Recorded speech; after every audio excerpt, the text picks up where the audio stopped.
नमस्कार दोस्तों, मैं न्यूट्रिशन एक्सपर्ट महेंद्र सिंह। आज मैं बात करूंगा हेयर फॉल के बारे में। क्या रीज़न होते हैं कि हमारे हेयर फॉल होने लगता है।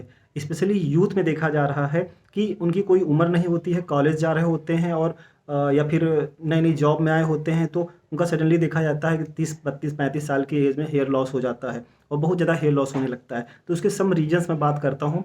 तो पहला है लाइफ स्टाइल की वजह से हमारा हेयर फॉल बहुत ज़्यादा हो सकता है। जैसे कुछ लोग स्मोकिंग्स वगैरह करते हैं, बहुत ज़्यादा ड्रिंक्स लेते हैं, तो ये भी एक कॉज, चूँकि बहुत सारा फ्री रेडिकल्स जनरेट होता है ड्यू टू स्मोकिंग और आपके ड्रिंक लेने की वजह से। तो स्मोकिंग और एक कॉज होता है इसमें से। दूसरा हो सकता है फैमिली हिस्ट्री। अगर आपकी फैमिली हिस्ट्री है तो ये भी एक बहुत बड़ा कॉज माना जाता है। और इसके अलावा सन एक्सपोजर।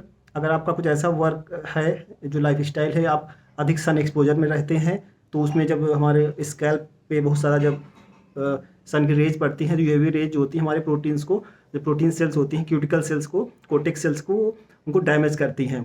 तो ये भी एक रीज़न बन जाता है। इसके अलावा अगर हम बहुत डस्टी एरिया में वर्क कर रहे हैं, जैसे कि जहाँ पे सीमेंट फैक्ट्रीज वगैरह हैं, या फिर वैसे भी आजकल पॉल्यूशन बहुत ज़्यादा है, दिल्ली वगैरह रीजन में आप देख सकते हैं कितना ज़्यादा पॉल्यूशन है ना, डस्ट इन्वायरमेंट बहुत ज़्यादा है। तो डस्ट भी एक कॉज हो सकता है कि आपका स्काल्प इचिंग हो जाता है और डैंड्रफ हो जाता है। डैंड्रफ भी एक कॉज होता है और बहुत ज़्यादा केमिकल जब जमा हो जाता है और प्रॉपर क्लीनिंग नहीं करते हैं हम लोग, तो ये भी एक कॉज बनता है। इसके अलावा मेडिकेशन। अगर आप किसी मेडिकल कंडीशन में हैं, जैसे कि कीमोथेरेपी ले रहे हैं, या फिर आप हार्मोन डिसबैलेंस हो जाते हैं कई बारी, जैसे कि थायराइड डिजीज़ में हेयर फॉल होने लगता है। तो ये हार्मोन डिसबैलेंस होने से बहुत तरीके के हार्मोन डिसबैलेंस होते हैं, तो ये भी एक हमारा एक रीज़न बनता है, हेयर फॉल का बनता है। Child birth. जब लेडीज बच्चों को जब जन्म देती हैं, तो उस दरमियान भी देखा गया है कि आयरन वगैरह की डिफिशियंसी से बहुत ज़्यादा एक्सेसिव हेयर फॉल होने लगता है। लेकिन after some time nutrition deficiency जब पूरा हो जाती है, तो वापस उनके हेयर फॉल ख़त्म हो जाता है और बाल वापस आ जाते हैं। इसके अलावा जेनेटिक हेयर फॉल देखा गया है। अगर आपके पेरेंट्स को है, ग्रैंडफादर्स को रहा है, तो वो दिखाई पड़ता है कि बच्चों में भी हेयर फॉल देखा जाता है। तो इसके अलावा बहुत सारे, जैसे कि स्ट्रेस। अगर आप बहुत ज़्यादा स्ट्रेस ले रहे हैं, तो ये भी हेयर फॉल का एक बिगेस्ट रीज़न बन जाता है। अगर आप लाइफ स्टाइल आपकी अगर ऐसी है, जैसे कि आप अगर स्मोकिंग ज़्यादा करते हैं, तो भी आपका हेयर फॉल होने का चांस बनता है। बिकॉज जब स्ट्रेस लेते हैं या फिर स्मोकिंग वगैरह करते हैं, तो बहुत ज़्यादा मात्रा में फ्री रेडिकल्स जनरेट होते हैं, और ये फ्री रेडिकल्स हमारी सेल्स को डैमेज करते हैं और हमारे जो प्रोटीन सेल्स होती है उनको डैमेज करते हैं। और इसके अलावा होता है न्यूट्रिशन डिफिशिएंसी एक बहुत बड़ा कॉज पाया जा रहा है आज की तारीख में। इवन बिगेस्ट कॉज पाया जाता है कि हमारा हेयर फॉल होने लगता है।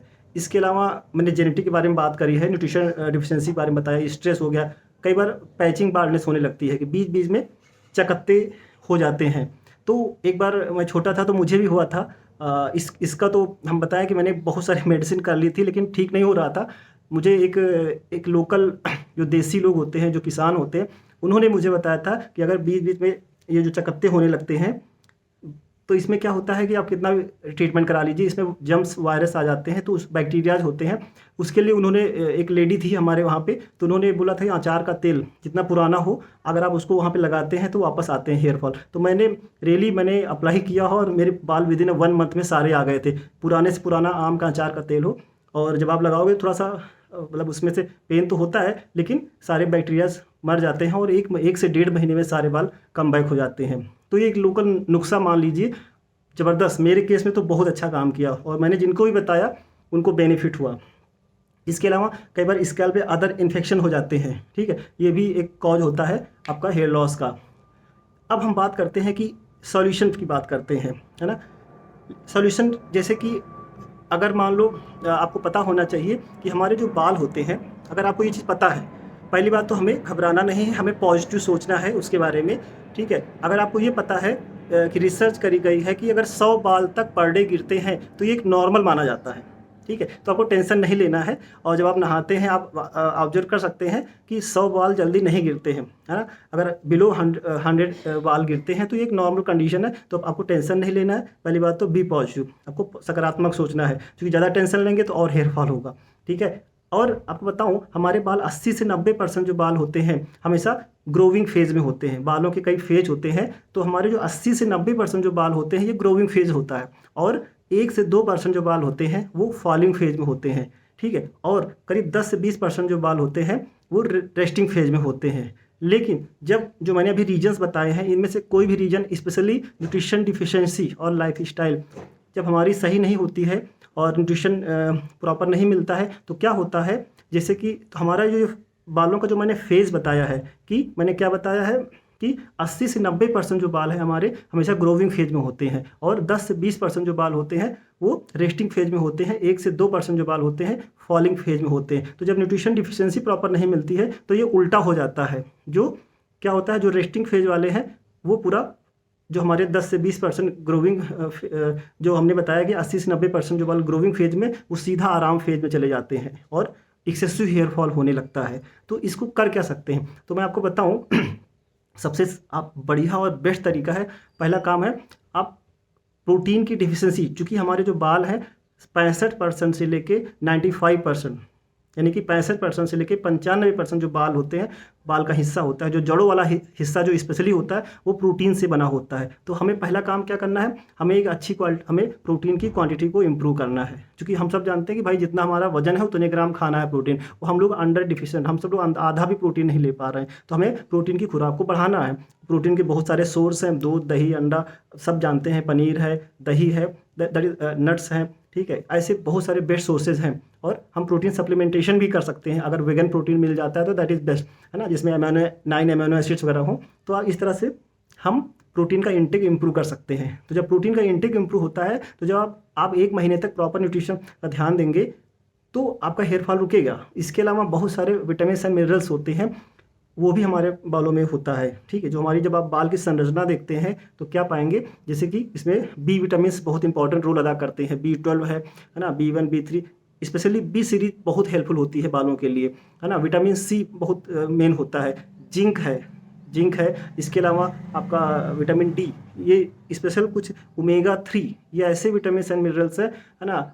आयरन, लेडीज़ आफ्टर जब बच्चों को जन्म देती हैं तो उसके बाद उनका जो हेयर फॉल का एक्सेसिव हीमोग्लोबिन की कमी पाए, आयरन की कमी से बाल झड़ने लगते हैं। तो ये कुछ, और आपने सुना होगा एक फैक्टर होता है DHT फैक्टर। DHT फैक्टर क्या होता है कि स्पेशली जेंट्स पैटर्न बाल्डनेस होता है, उसमें क्या होता है कि जैसे जो जेंट्स होते हैं, पुरुष जो प्रजाति होती है, इनमें क्या होता है कि जब हमारी टेस्टिकल्स एक्स्ट्रा टेस्टोस्टेरोन बनाने लगती हैं, जब बड़ी मात्रा में टेस्टोस्टेरोन बनाती हैं, तो उसमें से देखा गया है कि 2 से 3% ऐसा टेस्टोस्टेरोन होता है जो अच्छी क्वालिटी का नहीं होता है, वो जा करके हमारे बालों की जड़ों में जमा हो जाता है, ठीक है। अब मान लो ये बाल का गमले की तरह है, बाल इसमें उगा हुआ है ऐसे, तो बालों की जड़ों में चारों तरफ से वो घर कर लेता है, अपना घर बना लेता है। तो क्या होता है, जो DHT है, डाईहाइड्रोटेस्टोस्टेरोन, वो बिल्कुल ब्लड सर्कुलेशन को कट ऑफ कर देता है, और बाल न्यूट्रिशन के अभाव में बाल उखड़ के बाहर गिरने लगते हैं, और इस तरह से एक्सेसिव हेयर फॉल होने लगता है। तो इसके लिए क्या करना है, आप मसाजिंग कर सकते हैं हफ्ते में 2 से 3 दिन। नारियल तेल को, कोकोनट ऑयल को गुनगुना कीजिए, और आप चाहें तो उसमें थोड़ा लहसुन को बॉईल कर सकते हैं, और ऐसे ऐसे मसाज करना। मसाज ऐसे नहीं करना, ऐसे फिंगर से आराम से प्यार से मसाजिंग करना है। तो इस तरह से क्या है, DHT अनब्लॉक होता है। ग्रीन टी का यूज कर सकते हैं। इस तरह से बहुत सारे अनब्लॉकर हैं, और सबसे बड़ा जो अनब्लॉकर है ना DHT का, वो है बायोटीन। विटामिन B7 जो होता है, जिसे हम विटामिन H कहते हैं, हेयर का विटामिन कहते हैं, अगर आप B7 का सेवन करते हैं तो आपका वो जो बालों की जड़ों में जो DHT जमा हुआ है वो क्लियर होने लगता है। और मैंने इसको प्रैक्टिकली देखा है, मैंने काफ़ी लोगों पे इसको ऑब्जर्व किया है। जैसे मेरे पेरेंट्स हैं, मेरे पिताजी थे, तो हमने उनको देखा कि वो हमेशा मेरी मदर से वो मसाज कराते थे बालों में। तो वो आज 60-65 साल की एज हो रही है, आज भी सारे बाल काले और बाल हैं उनके हेड पे सारे के सारे। तो चूँकि इसका ये क्या हुआ कि जब वो आप मसाज करते हैं तो DHT अनब्लॉक होता है, और बिल्कुल ब्लड सर्कुलेशन प्रॉपर होता रहता है ना। इसके अलावा आप शीर्षासन कर सकते हैं। शीर्षासन, लाइक आप ब्लड सर्कुलेशन, बाल हेयर फॉल होता है, तो शीर्षासन जो होता है बहुत हेल्पफुल है, और मेरा प्रैक्टिकल एक्सपीरियंस है, मैं खुद शीर्षासन करता हूँ, और बाल बिल्कुल हेल्दी हो जाते हैं, बाल काले हो जाते हैं और घने हो जाते हैं, ठीक है। इसके अलावा आप ना, हमें प्रोटीन इंटेक तो बढ़ाना ही है, एक हो सके तो एक ऑर्गेनिक प्लांट बेस्ड कोई multivitamin plus multi mineral add कर सकते हैं, क्योंकि जो हमारी रिक्वायरमेंट है विटामिन एंड मिनरल्स की नहीं पूरा हो पा रही है। ठीक है, साथ में ओमेगा 3 ले सकते हैं और विटामिन सी वगैरह ऐड करिए आप साथ में। तो अब इसके अलावा क्या करना है, हमारे बालों में जब आप बाल, अगर कोई बाल को ऐसे उगा हुआ है उसको बाल काटिए, तो उसके जो काटने के बाद उसमें जो मैक्सिमम जो भाग देखा गया है कि प्रोटीन्स होते हैं, वाटर रिजर्वायर्स होते हैं और क्यूटिकल एंड कोटेक्स सेल्स होती है। तो उसमें क्या होता है, ये बॉन्डिंग होती है। अगर मान लो कोई बाल ऐसे उगा हुआ है, अगर उसको ऐसे काटा जाए तो उसके अंदर क्या पाओगे, मैक्सिमम भाग प्रोटीन होता है। उसके अलावा वाटर रिजर्वायर्स होते हैं और कोटेक्स एंड क्यूटिकल सेल्स की बॉन्डिंग्स होती है। तो जब न्यूट्रिशन डिफिशियंसी होती है तो बाल अपना बॉन्डिंग टूटने से बाल बाहर होने लगते हैं, बाल पतले हो जाते हैं कई बार। तो आपको क्या करना है, आपको रेगुलर बेसिस पे शैम्पू करना है। शैम्पू हर 2 से 3 दिन में आपको एक बार शैम्पू करना है अच्छी तरीके से, सो दैट जो गंदगी, जब हम बाहर जॉब पे जाते हैं या फिर कहीं भी काम करने जाते हैं तो जो गंदगी इकट्ठा होती है हमारे बालों में, उस शैम्पू क्लीनिंग का काम करता रहता है। और ऑयलिंग करते रहिए, हफ्ते में 2 बार कम से कम आप ऑयलिंग ज़रूर करते रहिए। और मास्क, शैम्पू के बाद आप मास्क ज़रूर यूज करिए। मास्क क्या होता है, आजकल हर्बल मास्क लोग घर में बना लेते हैं। बहुत सारे तरीके हैं मास्क बनाने के। आप यूट्यूब पे अगर मारेंगे, सर्च मारेंगे तो how to make herbal face mask, तो आपको बहुत सारे वीडियो मिलेंगे आपको मास्क के। बाकी अगर आपका समय नहीं है तो आप एक अच्छी क्वालिटी का एक हेयर मास्क यूज कर सकते हैं, और उसको शैम्पू के बाद 2-3 मिनट लगा के रखना होता है। फिर आप उसे, और मास्क को जड़ों में लगाते हैं। हमेशा याद रखिए, कंडीशनर जो होता है बालों में ऊपर लगाते हैं, सो दैट बालों में थिक, मतलब उनको जो है पतले बालों को मोटा करे और शाइनिंग लाता है और पानी की कमी पूरा होती है। और मास्क जड़ों में लगाते हैं तो जड़ से जाके काम करता है और 6 गुना ज़्यादा कंडीशन करता है आपके बालों को, है ना। और ये सब कुछ टिप्स हैं, अगर आप इनको अप्लाई करते हैं तो बहुत ज़बरदस्त रिजल्ट मिलता है और आपका हेयर फॉल रुकेगा, हेयर ग्रोथ भी होगी और बाल पकेंगे भी नहीं। और मैंने देखा है कि बहुत सारे लोगों के बाल पकने लगते हैं। तो मेरा एक प्रैक्टिकल एक्सपीरियंस है, अगर आप बायोटीन का सेवन करते हैं सही तरीके से, अगर लंबे समय तक बायोटीन खाते हैं तो आपके बाल काले हो जाते हैं। तो ये मेरा कुछ, इसमें मैक्सिमम जो मैंने बातें बताई हैं ये मेरा प्रैक्टिकल बेस है। मैंने बहुत सारे कस्टमर्स को ये सजेस्ट किया था और उनको रियली बेनिफिट हुआ है और ये काम करता है ना। तो thank you so much, I hope मेरी जो इन्फॉर्मेशन है आप लोगों को हेल्प करेगी, है ना। Thank you so much.